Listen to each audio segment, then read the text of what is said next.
Dia 28 de abril. A motivação correta. Depois disseram: Vamos construir uma cidade com uma torre que alcance os céus, assim nosso nome será famoso e não seremos espalhados pela face da terra. Gênesis capítulo 11, verso 4. Desde a antiguidade, a busca por poder e reconhecimento molda as ambições humanas, exemplificando vividamente na figura de Nimrod, um dos primeiros homens poderosos da terra, que, segundo a tradição judaica, ambicionou erguer Babel como símbolo máximo de seu domínio. Sua tentativa de imortalizar seu nome por meio dessa cidade reflete uma vontade profunda de alcançar fama, sucesso e poder. Milênios se passaram desde então, mas esses desejos continuam tomando o coração dos homens. O desejo por notoriedade e reconhecimento vem sendo perpetuado geração após geração. Mas o fato é que não fomos criados para viver dessa maneira, tampouco com esses sentimentos em nosso coração. Nosso objetivo deve ser fazer Jesus conhecido, compartilhando amor e bondade por onde passarmos. Quando temos um propósito bem definido e caminhamos em direção a ele, Deus provê o necessário para o alcançar. Se nossos objetivos estiverem associados ao reino de Deus, todas as necessidades restantes serão supridas pelo Pai. Por isso, se sua motivação estiver correta, você chegará longe, pois Deus irá sustentar você. Convido você a olhar não para os resultados, mas para o propósito, o motivo que o faz levantar de sua cama, aquilo que lhe faz brilhar os olhos. Nossa vida deve ter por principal objetivo honrar a Deus e abençoar as pessoas, pois quando mantemos nossos olhos fixos no Pai, todas as nossas necessidades são supridas. Que seus esforços e conquistas não sejam um fim em si mesmo, mas sim um meio de levar o amor e a graça de Deus a muitos. As pessoas são abençoadas por meio da nossa vida, pois somos instrumentos. Palavra-chave: motivação. Leitura bíblica, Atos, capítulo 2. A vinda do Espírito Santo. Quando chegou o dia de Pentecoste, todos os seguidores de Jesus estavam reunidos no mesmo lugar. De repente, veio do céu um barulho que parecia o de um vento soprando muito forte, e esse barulho encheu toda a casa onde estavam sentados. Todos viram umas coisas parecidas com chamas que se espalharam como línguas de fogo. E cada pessoa foi tocada por uma dessas línguas. Todos ficaram cheios do Espírito Santo e começaram a falar em outras línguas, de acordo com o poder que o Espírito dava a cada pessoa.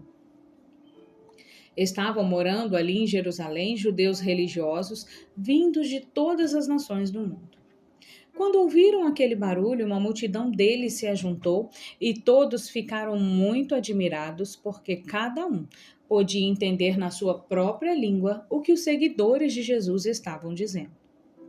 A multidão ficou admirada e espantada e comentava: Essas pessoas que estão falando assim são da Galileia. Como é que cada um de nós as ouvimos falar na nossa própria língua?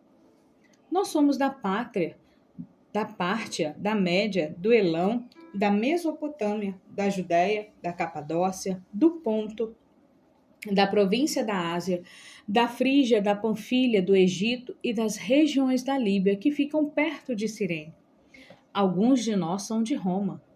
Uns são judeus e outros convertidos ao judaísmo. Alguns são de Cretas e outros da Arábia. E como é que todos estamos ouvindo essa gente falar em nossa própria língua a respeito das grandes coisas que Deus tem feito? Todos estavam admirados, sem saberem o que pensar, e perguntaram uns aos outros o que será que isso quer dizer. Mas outros zombavam, dizendo: Esse pessoal está bêbado. A mensagem de Pedro. Então Pedro se levantou, junto com os outros 11 apóstolos, e em voz bem alta começou a dizer à multidão: Meus amigos judeus e todos vocês que moram em Jerusalém, prestem atenção e escutem o que eu vou dizer. Estas pessoas não estão bêbadas como vocês estão pensando, pois são apenas 9 horas da manhã. O que de fato está acontecendo é o que o profeta Joel disse. É isto que eu vou fazer nos últimos dias, diz Deus. Derramarei o meu espírito sobre todas as pessoas. Os filhos e as filhas de vocês anunciarão a minha mensagem, e os moços terão visões e os velhos sonharão. Sim, eu derramarei meu espírito sobre os meus servos e as minhas servas, e naqueles dias eles também anunciarão a minha mensagem. Em cima no céu, farei com que apareçam coisas espantosas, e embaixo da terra farei milagres. Haverá sangue e fogo e nuvens de fumaça, o sol ficará escuro e a lua se tornará cor de sangue, antes que chegue o grande e glorioso dia do Senhor. Então todos os que pedirem a ajuda do Senhor serão salvos. Pedro continuou: Homens de Israel, escutem o que eu vou dizer. Deus mostrou a vocês que Jesus de Nazaré era um homem aprovado por ele, pois, por meio de Jesus, Deus fez maravilhas, milagres e coisas extraordinárias no meio de vocês, como vocês sabem muito bem. Deus, por sua própria vontade e sabedoria, já havia resolvido que Jesus seria entregue nas mãos de vocês. E vocês mesmos mataram por mãos de homens maus, que o crucificaram. Mas Deus ressuscitou Jesus, livrando-o do poder da morte, porque não era possível que a morte dominasse. Pois Davi disse a respeito de Jesus o seguinte: Eu via sempre o Senhor comigo, porque Ele está ao meu lado direito, porque nada me deixa abalado. Por isso meu coração está feliz e as minhas palavras são palavras de alegria. Um ser mortal, vou descansar cheio de esperança. Pois tu, Senhor, não me abandonarás no mundo dos mortos. Eu tenho te servido fielmente e por isso não deixarás que eu apodreça na sepultura. Tu me tens ensinado os caminhos que levam à vida, e a tua presença me encherá de alegria. E Pedro disse mais isto: Meus irmãos, eu preciso falar claramente com vocês a respeito do patriarca Davi. Esse grande líder morreu e foi sepultado, e o seu túmulo se encontra aqui até hoje. Ele era profeta e sabia que Deus lhe havia jurado que um dos seus descendentes seria rei como ele. Davi sabia o que Deus ia fazer e por isso falou a respeito da ressurreição do Messias. Davi diz: Ele não foi abandonado no mundo dos mortos, nem o seu corpo apodreceu na sepultura. Deus ressuscitou este Jesus, e todos nós somos testemunhas disso. Pois Jesus foi levado para sentar-se ao lado direito de Deus, o seu Pai, o qual lhe deu o Espírito Santo, como havia prometido. E Jesus derramou sobre nós esse Espírito, conforme vocês estão vendo e ouvindo agora. Pois Davi não subiu para o céu, mas ele mesmo afirmou: O Senhor Deus disse ao meu Senhor: Sente-se do meu lado direito, até que eu ponha os seus inimigos como estrado debaixo dos seus pés. Todo o povo de Israel deve ficar bem certo de que esse Jesus que vocês crucificaram é aquele que Deus tornou Senhor e Messias. Quando ouviram isso, todos ficaram muito aflitos e perguntaram a Pedro e aos apóstolos: Irmãos, o que devemos fazer?